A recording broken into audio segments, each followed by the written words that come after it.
Yerkes, and I'm here talking with attorney Joe Hoelscher about why designated drivers are particularly important during Fiesta.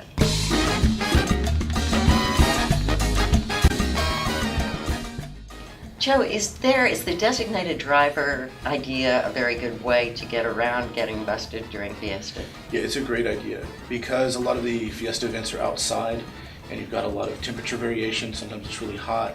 People tend to consume in patterns that are different from when they're sitting around with their friends at a bar or back at their place.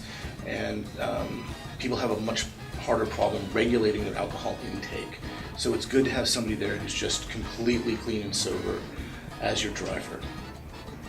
Yeah, and if I'm clean and sober and I'm driving a car, and there's some people who aren't clean and sober in it, maybe some of them are minors, if a policeman stops me, does he have a right to ask their age and, then start checking them if they're not driving? He can if he sees somebody that looks intoxicated or he has reason to believe that an underage person has alcohol in their system.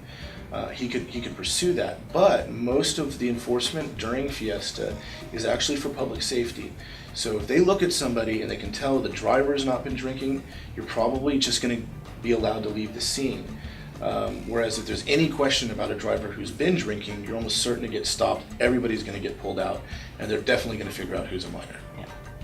And so in addition to having a taxi company on your speed dial, you need to have an attorney so that you can call him when you're getting stopped and find out what to do. We can help walk you through the process, and if it does go bad, we can help get you out quickly, even though the magistrate's office is going to be very crowded during Fiesta.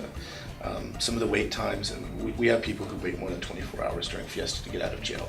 So you want to have somebody on speed dial who knows how to work that process.